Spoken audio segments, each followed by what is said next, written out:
Hello everybody, welcome to P1p RVR, and in this video we're going to be talking about Bamboo Labs P1p. I have it, I just don't feel like going to it right now. And I've got some stuff to talk about it, good and bad. So let's go right into it. Now, what are some of the things about the P1p over here? What's so bad about it, you'd say? Well, it's actually a really good printer. I know, it's crazy, right? But there have been some things on here that, no, I haven't really been the exact fan of. Thankfully, I have sorted them out. It just did take a little bit. Now, first thing, I want to make it clear, I came from an Ender 3. This thing was a big step up from the piece of garbage known as the Ender 3. And I was told this thing requires very little maintenance compared to the Ender 3, and that is true, but this thing has been requiring a lot more maintenance than I would like to admit.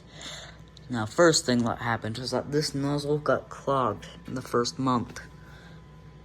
That's not really supposed to happen in the first month. It took me 4 months for that to happen on my Ender 3. No bueno, but to be fair, that was kind of my fault in a way. I used PLA silver, and I put it at the wrong temperature. So it was kind of my fault, but I think it should be a lot harder to clog up these nozzles, but I'm not making these printers, I can't really say anything. But I would like to make it clear, this thing is super easy to do maintenance on. Like, all you have to do is just pop off this nozzle, and then you're in. You can just take out this nozzle. Thermal sock is right here. It's super easy. I mean, I should really clean that out, but it's super easy compared to the Ender. Or you had to disassemble the entire nozzle just to get to the thermal sock. It's no bueno. But another thing is that in the first month or two, I could not get this thing to print whatsoever. Like, I did get a few prints in, but it just wouldn't print for some reason. I was printing at 100% in just standard mode, and even that was failing. At one point, I even put glue on this bed, even though it's textured. It doesn't really need glue that much. I even washed it out, and it didn't even really, didn't print that much, but now it works just fine, so I don't know what really goes on in here, but first months, I was even using PLA, it's not even PTTG, like what I'm using now, Red PTG. I was using the standard filament, except for when I was testing out other filaments in my other videos, but, I mean, some of those printed better on here than the bamboo filament, and I just couldn't get it to work, and it was very annoying, but I did eventually get it, and I do love it now that I actually, got it working. What is the next thing that's bad about this printer? Well, actually, this one isn't going to be about the bad sides of the printer. This is actually going to be about the good sides. One thing, this thing is so fast. It is too fast. It's insane. Coming from an Ender, oh my god, it is so fast. And I love how I can just make a helmet, or put on files to make a helmet, and send it off Bamboo Slicer, and it just starts printing, and God, I love that, and it's so fast. And even when I'm printing something huge, like a helmet, I come back from school and it's done. One big part that would have taken a whole day to do on my Ender. It's so fast. I love it. Now, time for another bad side. This one, it happens on all printers, but I wish that there's a slight way to, make it better. Is that this down here, I don't know why, but it gets so much filament down here. I'm pretty sure it happens on the Excellent Carbon too, but like also in here, there's a little gap right here, and there's so much filament just stuck in there. I don't know why. It's been just getting in there. And another thing, this poop chute right here, it gets clogged up with filament all the time. I even have like the white strip right here. It gets stuck in there all the time, and it's annoying because you kind of have to like push your finger in there while it's printing, or you can just wait, or you can just not be like me and just try and push your finger in there while it's printing. Yeah, that's the downside of it. It's not fun, but I mean, that's a downside I'm willing to take with this beautiful printer. Not, having it slightly dirty. Okay, now we're gonna do another downside, unfortunately. This screen, I'm not a fan. It's... First thing, when I got this printer, this screen just kept coming out no matter what I did. And then eventually, I figured it out. I had to just push it a little. Just give it a little tug, which I did, and it now stays in there properly, but it's no bueno. I hate that it's a, I'll have to put up the name of it, but I think it's like nanochrome or something like that. But I really just hate the interface. I think the A1s and the Excellent Carbons are infinitely better. I wish that they could like make like a slight update to this printer and just add the new screen to it. I wish that they could do that. Now, an upside. Even though the camera right here isn't really the best, it really does get the job done, and the Ender didn't have that. I mean, to be fair, it was a $150 printer. But I love this camera, even if it's not really the best. And I love that it's pre-installed. I know that the first version of this printer didn't really have it installed, just like with this light right here. And I'm so glad that you don't have to install those now. And I just love having them. It's so much nicer.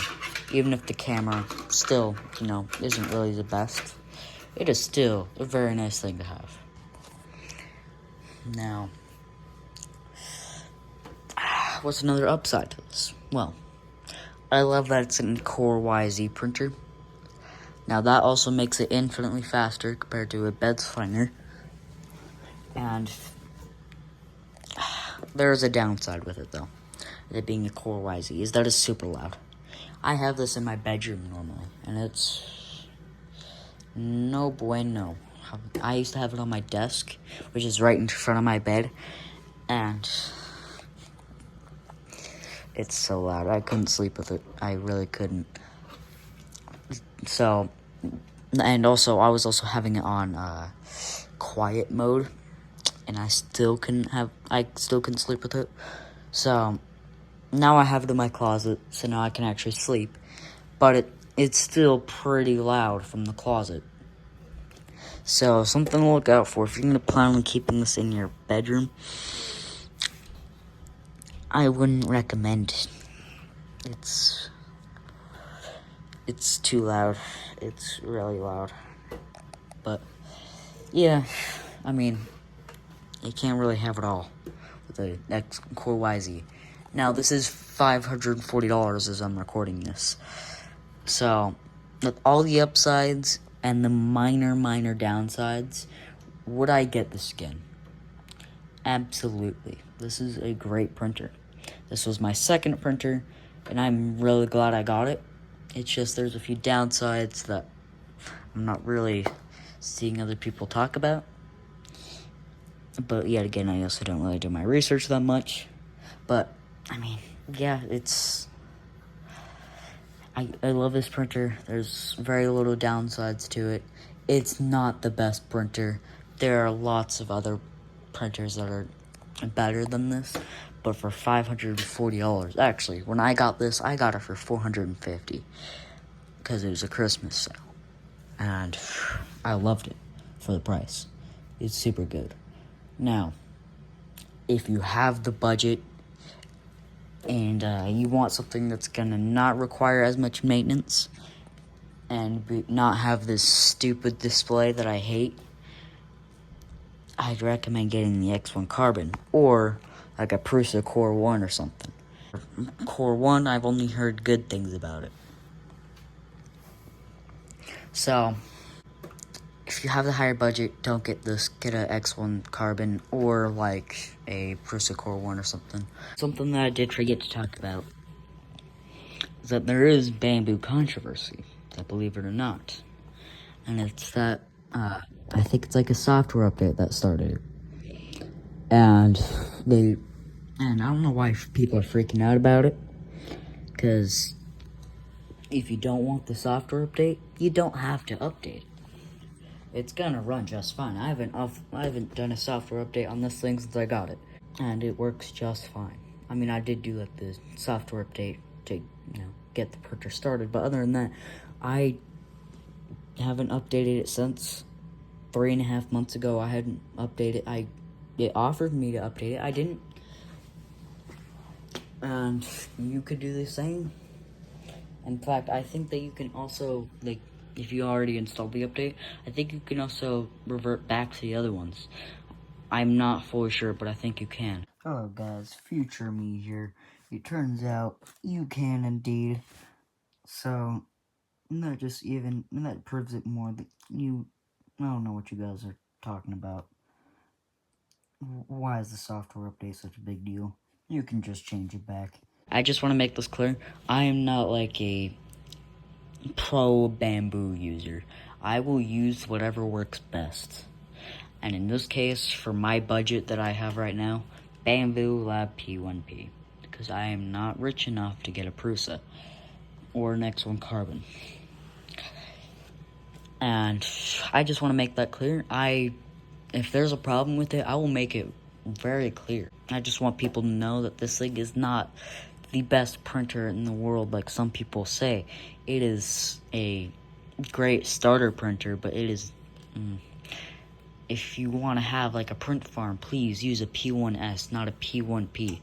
This is for people like me that just want to make some simple PLA fidgets or like a PETG helmet. This is what it's for. It's not for print farms, even though it is an absolute speed demon.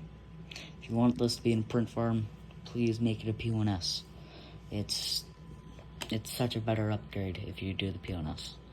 Alright, so in conclusion, I think that you guys should either get that thing right there, the P1s, or A1 mini, or just A1.